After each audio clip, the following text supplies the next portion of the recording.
지난 주일 설교를 여러분 기억하십니까? 아가서 1장 2절에서 4절 말씀을 통해서 신부된 교회가 신랑된 예수님을 사랑할 수밖에 없는 이유, 예수를 경험하고 예수를 만나 예수를 믿고 예수의 사랑 안에서 예수의 사랑을 체험하고 맛본 사람들이 왜 예수님을 사랑할 수밖에 없고 예수님을 사모할 수밖에 없고 예수님과 함께 있기를 한순간도 떨어지지 않고 예수와 함께 살고 싶기를 원하는가, 그 이유에 대해서 말씀을 드렸습니다. 그리고 오늘 본문 5절에서 8절 말씀을 통해서는 그 신부된 교회가 신랑된 예수님을 만나기 위해서, 이 사랑하는 사람을 만나기 위해서 어떤 준비가 필요한가? 도대체 다시 오실 주님 뿐만 아니고 이 세상에서 우리가 살아갈 때 언제든지 주님 만날 준비를 하고 사는 인생이 우리들의 인생인 줄로 믿습니다. 내일 일을 모르거든요. 언제 주님 앞에 설지를 몰라요. 오늘이 될지 내일이 될지.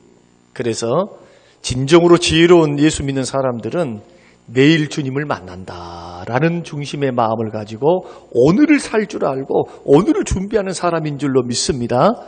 언제든지 주님이 재림 때 오시든지 아니면 내가 죽어서 하나님 앞에 부름을 받아 주님 앞에 서든지 주 만날 그 준비를 해야 하는데 그 방법이 뭔가, 도대체 무엇을 준비해야 되고 어떻게 신부단장하면서 준비해야 하는가, 이것을 가르쳐 주시는 본문이 오늘 1장 5절에서 8절 말씀이 되겠습니다.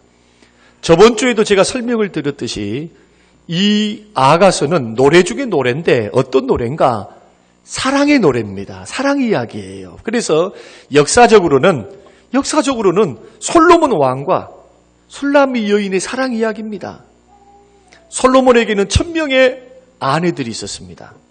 그런데 1000명 중에서 유독 성경에 기록하고 있고 뜨겁게 서로가 사랑했던 이 여인이 누구냐 하면은 술람미 여인이에요.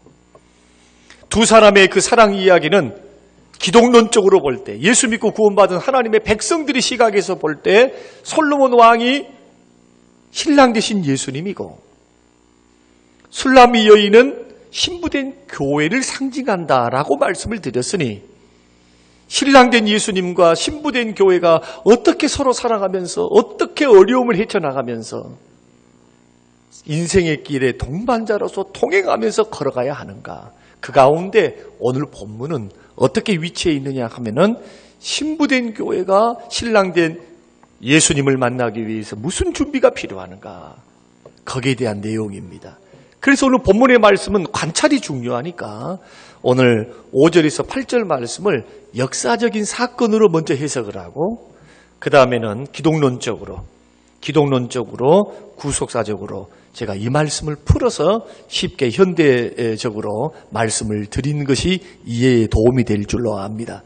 그래서 5절에서 6절 말씀은 술람미 여인이 예루살렘 여인들에게 하는 말이고, 7절 말씀은 솔로몬 왕에게 말하는 탄원입니다. 하소연입니다.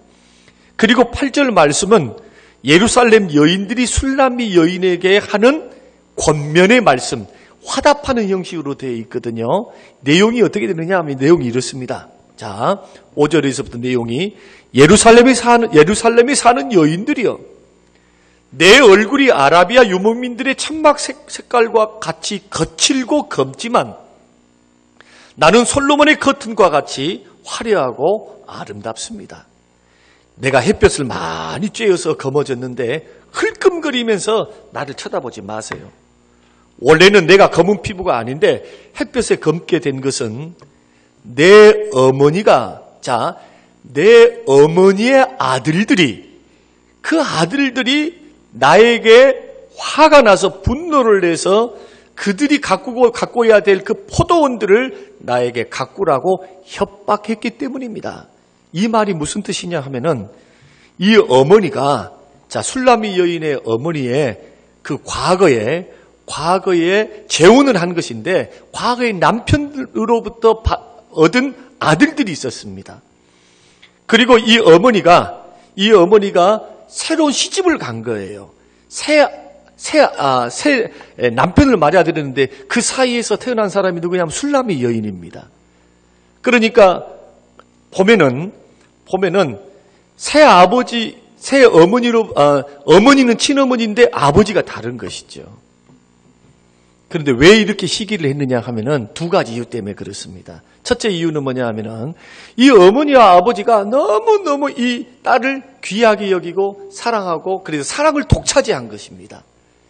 그러니까 데려온 그 아들들이 가만히 이렇게 볼 때에 너무나 시기가 나잖아요. 그러니까 굉장히 시기한 것이고 또 하나는 그 당시에 여자들은 유산을 물려받지를 않았습니다. 유산은 누가 물려받느냐? 아들들이 물려받았어요. 아들들이 물려받았는데 아버지가 그 아들들에게는 새아버지겠죠. 계부가 되겠죠. 그 계부가 딸에게도 물려줘 버려요, 유산을. 그래서 자기 포도원을 누가 갖고 있었느냐 하면은 술람이 여인이 갖고 있었습니다. 그러니까 세상에 자기들이 받아야 될 유산들을 또 물려받게 되니까, 또 물려주게 되니까 얼마나 밉겠어요. 그래서 그 오라비들이 이 여동생을 못 살게 구는 겁니다. 너 유산도 물려받았잖아. 옆집에 봐봐라. 옆집 여자들은 받았냐? 안 받았어. 너 그러니까 내 포도원, 우리들의 포도원 네가 갖고 하면서 협박하면서 화를 내면서 맡기니까 이 가냘프고 어린 이 심령의 이 술람이 여인이 그것을 딱 일일이 포도원을 가꾸기 시작했습니다. 가꾸다 보니까 오늘 말씀에 보면은 자기 포도원은 지키지 못했다. 자기 포도원은 가꾸지 못할 정도로 이 여인이 뭘 했다는 겁니까? 오빠들의 포도원을 가꾸기 위해서 햇볕을 쬐어서 검게 타버렸다는 겁니다. 이해가셨습니까? 예, 여기까지가 이제 가정사가 되겠습니다. 그러니까 예루살렘 여인들에게 내가 얼굴이 검다고 흘끔거리며 쳐다보지 말라는 거예요. 그러면서 7절에서는 술람이 여인이 솔로몬 왕의 하소연을 합니다. 사랑하는 연희였던 솔로몬에게 뭐라고 말하느냐 하면은 나의 전인격을 다해 마음을 다해 사랑하는 사람아, 당신과 내가 만났던 레바논의 그 목장 중에 당신이 어느 곳에 쉬고 있는지 가르쳐 주십시오. 내가 만약 당신이 있는 곳을 모르고 혼자 찾아갔다가 당신의 목동들에게 창녀처럼 보일까 두렵습니다. 얼굴을 가리우고 지나가는 여자들 대부분 그 당시에는 몸 파는 여자들이었어요. 유혹하는 여자들. 예. 그래서 그렇게 보일까 두려우니까 당신이 있는 곳을 좀 가리게 달라는 겁니다. 내가 지금 이렇고 힘들고 어려우니까 당신 만나서 위로도 받고 싶고 사랑도 받고 싶어요 하는 그런 말이 7절이 되겠습니다. 이런 술람이 여인의 말을 딱 듣고 있었던 예루살렘 여인들이 이 술람이 여인에게 뭐라고 말을 하냐 하면은 화답하면서 이렇게 권면을 합니다. 여인 중에 어여쁜 자야. 너가 그의 행방을 모른다고 가슴 조이지 말고 너가 너의 염소들을 이끌고 너가 사랑하는 사람의 그 목장의 양떼를 지키고 있는 그 목동 곁으로 가가지고 목장 곁에 가서 너의 염소를 같이 먹이면서 그를 기다리라는 겁니다. 그러니까 8절 말씀은 어떤 말씀이 되냐 하면은 술람이 여인에게 너가 혼자 가면은 기별도 없이 혼자 가면은 그 목동들에게는 몸 파는 여인처럼 오해를 받으니까 어떻게 하라는 겁니까? 너가 지금 염소를 치고 있으니까 염소 떼를 이끌고 가면서 너가 처음에 만났던 레바논 별궁 근처에 목장과 포도원이 있었는데 이 솔로몬 왕이 별궁에 거할 때는 왕복을 벗어버리고 뭘 했다는 겁니까? 목동들과 똑같이 평민으로 돌아가서 말을 타면서 양도 치고 양머리도 하면서 그때 누구를 만난 겁니까? 술람이 여인을 만난 거예요. 그때. 그리고 둘이는 첫눈에 반해가지고 사랑의 꽃이 피었던 것을 우리는 미루어 짐작할 수가 있습니다. 그리고는 어떤 이유인가는 몰라도 서로가 한동안 떨어질 수밖에 없는 상황이 놓였어요. 그래서 솔로몬에게 기별 좀 해달라. 당신 그 목장에 있느냐? 목장에 있으면 어느 곳에 쉬고 있느냐? 나 당신에게 찾아가고 싶습니다. 그런 말이거든요. 그러니까 옆에 있는 8절에서 이 여인들이 그러지 말고 너가 찾아가라. 뭘 하고 뭘 하면서 너가 지금 키우고 있는 염소떼들을 이끌고 가서 목장 곁에서 있으면은 너가 그렇게 사랑하는 너의 연인을 만날 기회가 있지 않겠느냐. 이런 내용이 8절의 내용이 되겠습니다. 자, 이 말씀을 현대적으로 신앙적으로 이제 풀어보겠습니다. 자, 이 말씀은 이렇게 풀 수 있습니다. 나 비록 형제들의 시기를 받아 고단하고 피곤한 인생을 살아감으로 말미암아 햇볕의 얼굴에 검게 그을려 외모양이 볼품없어도 나는 솔로몬 왕궁에 있는 화려하고 아름다운 휘장처럼 커튼처럼 마음이 아름다운 여자입니다. 그러니 나를 이상한 여자 쳐다보듯이 왜 저 여자는 저렇게 꺼멓게 타가지고 거친고 하면서 흘끔거리며 쳐다보지 마세요. 7절에서 내 마음으로 사랑하는 사람이여 당신은 어디 있습니까? 우리가 만났던 레바논 별궁 옆 목장이 있습니까? 있다면 쉬는 시간에는 어디에서 쉬고 있습니까? 나에게 기별을 해주십시오. 내가 당신을 만나러 찾아갈게요. 만일 내가 당신이 있는 곳을 모르고 홀로 찾아갔다가는 목동들에게 자신들을 유혹하는 창녀로 오해받기 쉬울 것입니다. 8절에서는 이 술람이 여인에게 예루살렘 여인들이 이렇게 말하는 겁니다. 여인 중에 미보고 가장 예쁜 자야.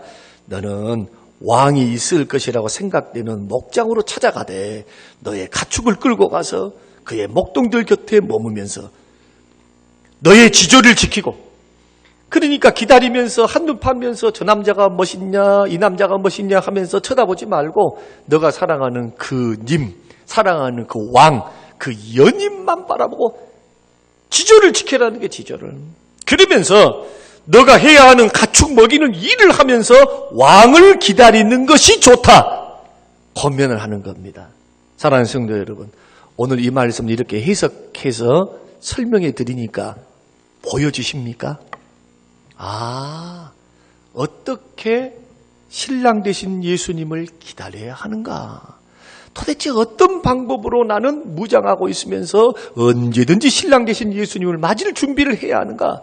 이것이 보인다면 여러분들은 목사님보다 뛰어난 그러한 영적인 눈을 갖고 계시는 거예요.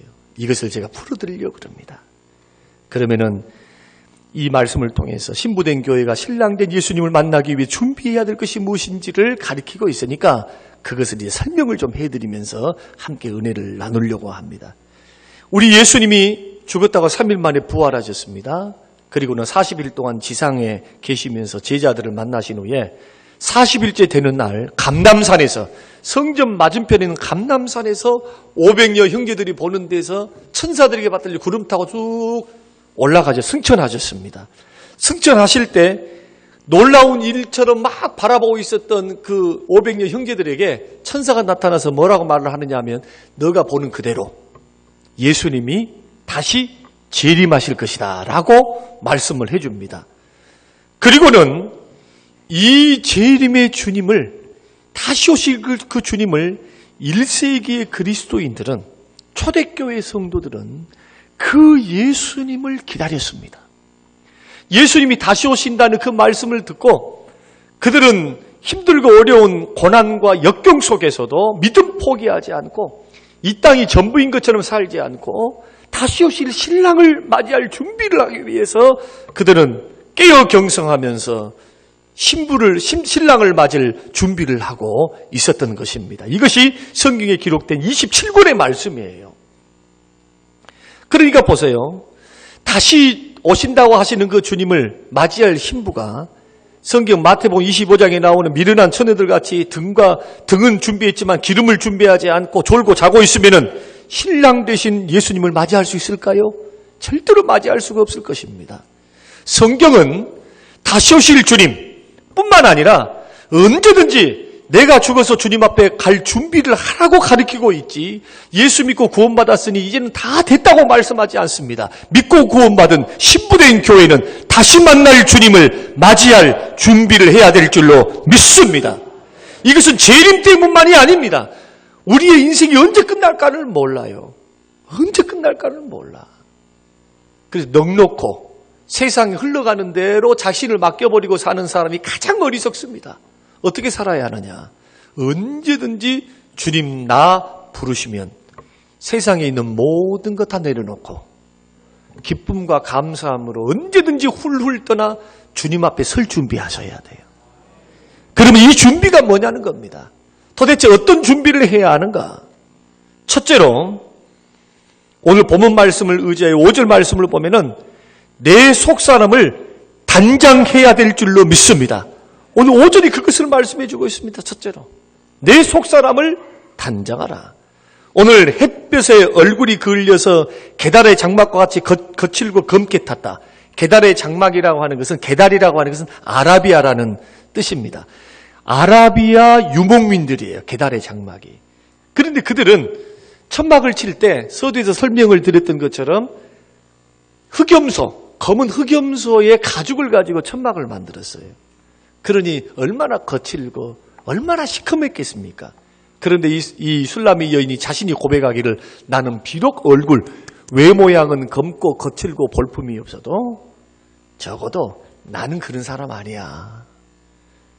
솔로몬의 왕궁에 있는 화려한 커튼, 각양색으로 수놓은 그 화려하고 아름다운 커튼과 같다는 겁니다.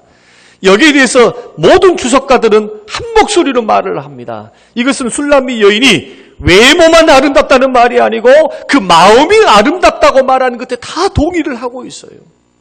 그러니까 무슨 준비냐 하면은 사람이 예수 믿고 구원받은 하나님의 사람이 시간이 흘러서 나이가 들어서 세상살이 고생 때문에 병들어서 겉사람은 날마다 볼품 없어지고 후패해지지만은 나의 속사람은 주님 사랑 안에서 날로 새로워져 가야 될 줄로 믿습니다. 이럴 때 주님이 기뻐하시고 주님이 기대하시는 신부의 모습이라는 겁니다. 겉모습과 육체는 시간이 가면 자연히 시들게 되어 있어요. 흙으로 돌아가게 되어 있습니다. 그러나 주님을 만나 변화된 나의 영혼은 어떻습니까? 주의 은혜 속에서 성장한 나의 영혼은 영원토록 천국에까지 가게 되어 있어요. 그래서 사도 바울은 경건을 연습하라고 권면하면서 이 경건이 금생과 내생의 약속에 있는 말씀이라고 가르쳐주고 있습니다. 경건을 훈련하는 거예요. 경건을. 주를 믿고 섬겨서 말씀과 기도생활, 예배생활, 전도생활, 교제생활, 주를 섬기고 주와 교제하는 이 경건생활을 연습하라는 겁니다. 훈련하라는 거예요. 게으르지 말고. 이것은 이 땅에서만 유익이 있는 것이 아니고 영원한 천국에서도 유익이 있는 그러한 축복된 훈련이라는 겁니다. 사랑하는 성도 여러분, 얼굴보다도 마음이 아름다운 하나님의 사람이 되시기를 주의 이름으로 축복합니다. 왜냐하면 우리 주님은 외모에 관심이 없어요. 사람들이나 외모에 관심을 갖지. 주님은 외모에 관심이 없으십니다. 우리를 향한 주님의 관심은 오직 우리 마음의 중심입니다. 마음 단장하셔야 돼요. 마음 단장으로 준비하셔야 됩니다. 그래서 베드로전서 3장 1절에서 4절 말씀 보면은 사도 베드로는 불신 남편을 두고 있는 아내들에게 이렇게 권면했습니다. 아내들아, 이와 같이 자기 남편에게 순종하라. 이는 혹 말씀을 순종하지 않는 자라도 말로 말미암지 않고 그 아내의 행실로 말미암아 구원을 받게 하려 하매니 너희의 두려워하며 정결한 행실을 봄이라.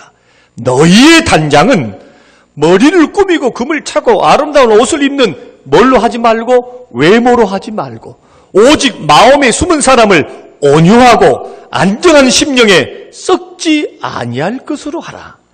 이는 하나님 앞에서, 누구 앞에서? 하나님 앞에서 값진 것이니라. 할렐루야. 하나님 앞에서 값진 단장 뿐만 아니고 썩지 아니할 것, 이 땅에서 뿐만 아니라 우리의 인격과 삶이 변화된 영혼, 단장된 영혼이 영원한 천국까지도 이어지는, 썩지 아니하면서도 하나님 앞에 값진 것이 뭐냐면 외모를 꾸미는 것이 아니라는 겁니다. 숨은 속사람, 마음 단장, 영혼 단장할 줄 아는 여인. 왜 그렇습니까? 우리 주님은 외모를 보시지 않고 그 사람의 마음의 중심을 보시고 판단하시기 때문에 이것을 주목하시기를 바랍니다. 그러면 숨은 속사람을 단정하기 위해서 갖춰야 될 것이 무엇입니까? 오늘 베드로전서 3장 1절에서 4절 말씀이 그 답을 주고 있습니다. 첫째가 뭐냐 하면 온유함입니다. 온유함이란 뭐냐 하면은 거칠지 않고 딱딱하지 않는 품성이에요. 부드럽고 자상한 성품. 마치 우리 주님이 가지셨던 성품처럼 나는 마음이 온유하고 겸손하니, 이것은 주님의 성품이에요. 예수를 믿고 구원받아서 신랑을 닮을 때, 신랑 대신 예수를 닮은 사람이 우리의 품성 가운데 마음에서 나오는, 그래서 그것이 자연히 행동으로 나올 수 있는 최고의 성품이 뭐냐? 온유와 겸손입니다. 온유와 겸손. 사랑하는 성도 여러분, 외적인 인위적인 단장에 속지 마십시오. 주님은 우리 마음 속 사람의 아름다움을 보시고 기뻐하십니다. 우리는 많은 경우 온유함과 거리가 멀 때가 많습니다. 온유하지 못하기 때문에 예수 영광 가리우고, 성경에는 야고보서 말씀을 보면은 화를 내는 것이 하나님의 의를 이루지 못한다고 그래요. 그러니까 예수 믿고 구원받은 사람들이 화를 내지 않는다 해서 나는 큰 죄를 지지 아니해서 이렇게 생각하실 분이 있으려는 몰라도 주의 영광을 드러내는 하나님의 신분은 아닙니다. 자꾸 벌떡벌떡거리면서 핏대를 올리면서 막 얼굴이 붉어지면서 여러분 하나님의 의를 이루지를 못해요. 의를 단장하려면 온유함으로 단장하셔야 돼요. 온유함으로. 또 이 온유하지 못하면 영광만 가리우느냐, 그러지 않습니다. 우리의 심령이 예수를 닮아서 성령의 열매로 온유함과 겸손함으로 무장하지 아니하면 주께 받은 은혜를 쏟아버립니다. 주께 받은 은혜를.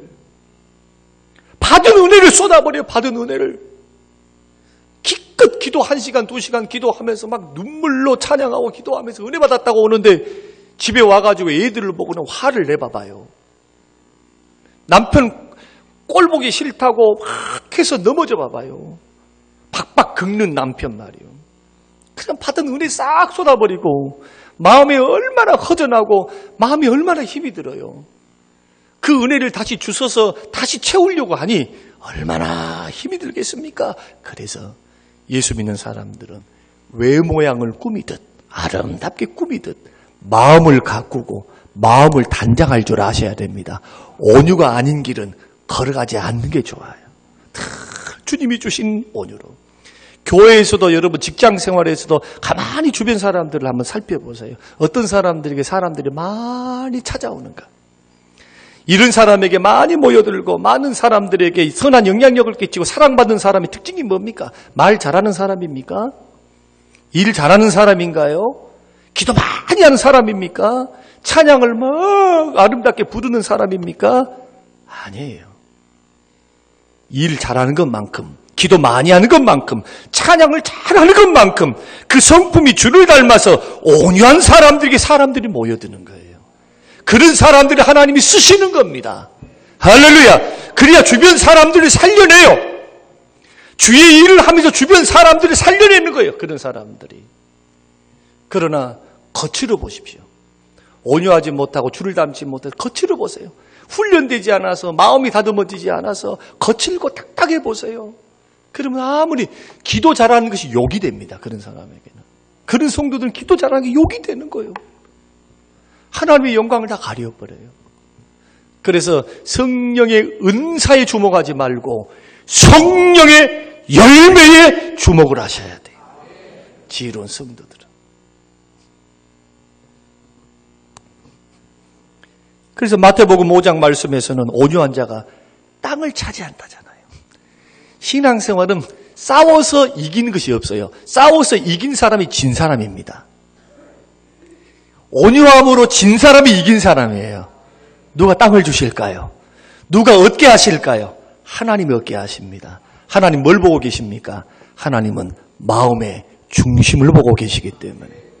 두 번째로 갖춰야 될 것이 뭐냐 하면은 안정된 성품입니다. 4절 말씀. 안정한 심령이라고 할 때 이 심령은 성품이란 뜻이에요. 안정한 심령, 안정된 성품. 그러니까 내 속사람이 안정된 성품으로 날마다 준비되어 있어야 된다는 거예요. 여기서 안정됐다는 말은 무슨 뜻이냐 하면은 외부에서 일어나는 동요에 흔들리지 않는 마음을 말합니다. 예를 들어서 자녀 문제가 생겼다. 부부 문제가 생겼다. 교회 문제가 생겼다. 교우간의 문제가 생겼다. 직장 문제가 생겼다. 이런 일이 찾아오면은 주변 사람들보다도 더 호들갑을 떨어요. 그냥 주변 사람들 괜찮은데 혼자 막 방방방방방 막 뜨면서 막 하면서 어쩔 줄을 모르는 분들이 있죠. 불안정한 영혼입니다. 조그만 말 한마디를 그것을 소화를 시켜서 이것을 가슴에 품고 기도하면서 승화시킬 수 있는 그리스도의 신부는 그렇게 해야 돼요. 그리스도의 신부, 나의 신랑이 누구냐? 예수 그리스도십니다. 할렐루야. 예수 그리스도가 우리의 신랑이에요. 그러니까 예수를 믿고 믿음의 길을 이렇게 걸어가는데 외부의 환경에서 늘 요동해서 믿음이 흔들린 것처럼 이 정서가 불안하고 불안한 영혼들을 갖고 있으면 어디로 튈지를 모르거든요. 작은 문제도 큰 문제로 만들어놔요. 그래서 문제가 시작되기도 전에 영혼이 무너져버린 사람들이 있습니다. 신부단장을 못하고 있는 겁니다. 신부단장을. 그런 사람의 만약에 그런 사람이 나의 남편이고 그런 사람이 나의 아내라고 생각해 보십시오. 상대방이 얼마나 힘들까요? 여러분 어떻게 생각하십니까? 상대방을 쳐다보면은 안정감이 좋아지고 위로가 돼야 될 텐데 남편이 나에게 위로가 아니라 저 남편한테 말하면 방방방 더 떠. 그러니까 남편한테 야 아빠한테 말하지 마라. 또 엄마한테 말해놓으면은 그 아내가 그렇게 하면은 이렇게 말하면 야 엄마한테 말하지 마라. 큰일 난다. 어느 정도로 예수 믿고 구원받은 사람들이 특별히 불신 남편을 두고 계시는 아내들은 기억하시기 바랍니다. 여러분의 말로 구원을 하지 않고 여러분의 행실로 구원받기를 원하고 구원에서 영원한 지옥 불구덩이에서 건져내기를 원한다면 두 가지를 가주십시오. 첫째는 온유함이에요. 할렐루야. 온유함. 그리고 안정된 성품입니다. 안정된 성품. 그런데 이 온유함과 안정된 성품을 준비할 수 있는 방법이 성경에 기록되어 있어요. 어떻게 하면은 그러면은 신부단장하면서 내 속사람을 다 건강하게 만들고 그래서 흔들리지도 않으면서도 온유함이 있으면서도 믿음의 길을 그렇게 걸어갈 수 있는가? 그 방법이 마태복음 11장 28절에서 30절에 그렇게 말씀을 하고 있는데 그 방법이 뭐냐 하면은 주님의 멍에를 메고 주님께 배워야 합니다. 할렐루야. 수고하고 무거운 짐진 자들아 다 내게로 오라. 내가 너희를 쉬게 하리라.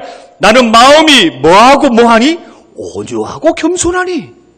나의 멍에를 메고 내게 배우라. 그리하면 너희 마음이 무엇을 얻는다? 쉼을 얻으리라. 할렐루야. 이 마음의 쉼을 누가 주셔요? 주님이 주셔요. 주님이. 마음의 쉼이 있어야 사람이 안정을 갖죠. 마음의 쉼이 있어야 안정이 되고 안정돼야 온유함이 나와요. 온유하고 겸손이 나오는 거예요. 외부의 환경에 노출되어서 그 환경을 전부로 삼고 자기 뜻과 자기 생각을 전부로 삼는 사람은 환경에 따라 춤을 출 수밖에 없어요. 좋을 때는 웃으면서 살지만은 힘든 일이 오면은 이겨낼 수 있는 힘이 없어요. 그 사람에게는. 왜냐하면 눈에 보이는 게 전부이니까. 자기 판단, 자기 생각, 자기 능력으로 사니까. 근데 이것을 이길 수 있는 방법, 훈련할 수 있는 방법, 아무리 풍랑과 풍파가 우리에게 도전해 온다 할지라도 그 풍랑 속에서도 하나님이 주신 그런 안정감, 주님이 주신 마음의 평안과 쉼으로 든든히 믿음으로 요동치 않는 그런 사람으로 설 수 있는 사람. 어떤 사람? 주의 멍에를 맬 줄 아는 사람. 그리고 주님께 배울 줄 아는 사람. 그런 멍에를 맨다는 게 뭐냐 하면은 이런 뜻입니다. 멍에를 맨다는 것은 주님이 나에게 주신 십자가를 주님이 주신 사명이라든지 주님이 주신 가정 또 주님이 주신 교회 안에서 사명, 여러분의 자녀, 직장, 주님이 주신 소명과 사명이 있어요. 그것을 매는 것인데 누구와 함께 매는 겁니까? 주님과 함께 매는 겁니다. 그러니까 이 세상을 살아갈 때 혼자서 낑낑거리면서 끙끙거리면서 신앙생활을 하는 사람이 아니라 언제나 주님과 함께 매는 거예요. 주님의 멍에를. 주님이 나는 너에게 기대한다. 이 십자가를 기대하고 이 사명을 너에게 기대한다. 나는 너에게 은사도 주었고 나는 너에게 달란트도 주었다. 그런데 하나님의 사람이 하나님이 주신 것을 다 잃어버리고 멍에를 매려고 하지 않아요. 그러면 뭣도 얻을 수 없느냐? 주님이 주시는 쉼과 평안을 얻을 수가 없어요. 힘들고 어려워도 나에게 주신 십자가, 나에게 주신 사명, 우리에게 주신 사명, 여러분 믿음으로 짊어지시기를 주의 이름으로 축원합니다. 그러면 멍에가 쉬워요. 왜냐하면 예수님이 져주시니까. 가만히 있으면 안 돼요. 주가 주신 십자가와 사명은 같이 짊어져야 되고, 배운다는 게 뭡니까? 내게 배우라. 주님을 배우라. 주님을 배운다는 말이 이런 말입니다. 네 생각, 네 판단, 이럴 땐 이렇게 해야 돼. 교회 생활 이렇게 해야 돼. 교회 사역도 이렇게 해야 돼. 판단 보여진 대로 사람이 어떻쿵 이것이 이렇쿵 뭐가 준비가 안 됐쿵 하면서 우리의 눈에 보이는 판단과 생각으로만 바라보고 걸어가면 주님을 배운 게 아니죠. 놓여진 사명, 놓여진 나의 삶, 주님과 함께 멍에를 매면서 이 십자가의 길, 은혜의 길을 걸어갈 때 주의 말씀을 통해서 주의 뜻이 무엇인가? 주님께 배운단 말이 그 말이에요. 이것은 주의 뜻이 무엇인가?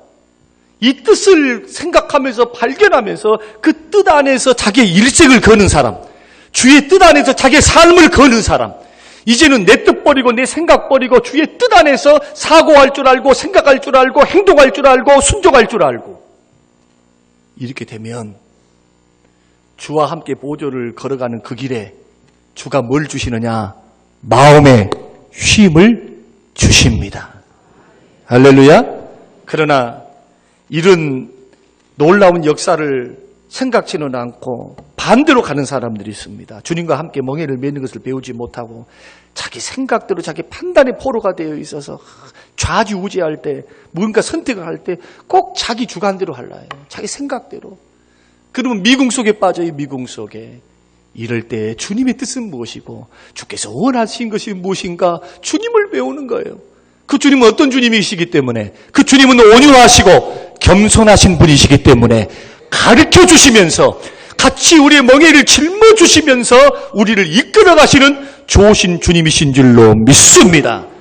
그러므로 어떤 상황, 어떤 여건 속에서도 흔들리지 않는 평안함으로 주님과 하나님 앞에 또 사람 앞에 서기를 원한다면 주님의 멍에를 메고 주님을 배우시기를 주의 이름으로 축원합니다.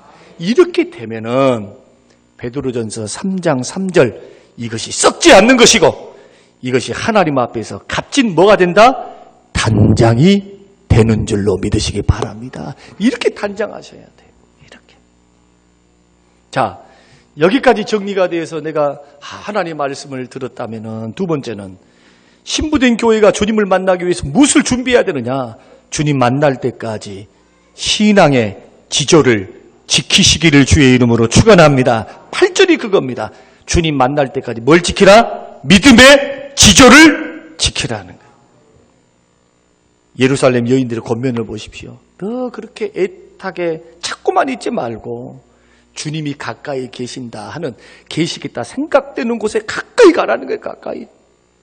다시 만날 때까지 옆에 지나가는 남자들이 아무리 근육질이고 아무리 멋지고 핸섬 보이라 할지라도 그 남자를 쳐다보지 말고 너의 신랑 되신 예수만 쳐다보면서 믿음을 굳건히 지키면서, 예수님이 눈에 보이지 않는다고, 예수님이 귀에 들리지 않는다고, 예수님이 역사하지 않는다고, 예수님이 없는 것 같이 느껴진다고 세상과 짝하여서 살지 아니하고 신앙의 지조를 지키는 거예요. 믿음의 지조. 주님을 바라보면서. 이럴 때 신랑 되신 예수님이 신부된 교회를 기뻐하십니다. 근데 신부가 말로는 신랑 사랑한다고 그렇게 해놓고 행동을 보니까 옆에 지나가는 남자는 다 쳐다보고 있어. 가슴이 크네. 코가 오똑하네. 하면서 말이야. 우리 신랑보다 키가 더 큰 것 같아. 하면서. 이것은 신앙생활 옳은 방법이 아닙니다. 주가 기뻐하지 않습니다. 마지막 때 가져야 할 신앙은 뭐냐? 신앙의 지조를 지키는 겁니다. 그래서 계시록에서는 이기는 자가 혼인잔치에 들어갑니다. 계시록 신앙은 이기는 자예요. 견디면서 이기는 자. 승리하는 자의 반열에 서시기를 주의 이름으로 축원합니다. 그러면 도대체 마지막 때에 어떤 신앙의 지조를 가지고 우리가 지켜야 하는가? 여기에 또 예수님이 다 말씀을 하셨어요. 누가복음 18장 8절 말씀 보면은 내가 너에게 이르노니 속히 그 원한을 풀어주리라. 그러나 인자가 올 때 세상에서 믿음을 보겠느냐 하시니라. 예수님이 다시 올 때 세상에서 믿음 보겠냐는 거예요. 그럼 여기서 말하는 믿음은 무슨 믿음이냐 하면은 누가복음 18장 1절에서부터 7절 말씀이 무슨 비유입니까? 불의한 재판장의 비유잖아요. 그래서 그 1절에 이렇게 비유하기 전에 예수님이 왜 이 비유를 해야 하는가라고 하는 그 설명을 붙여놔요. 항상 기도하고 낭망치 말아야 될 것을 비유로 하여 이르시되, 항상 기도하고 낙심치 말고 기도하라는 게 끈질기게.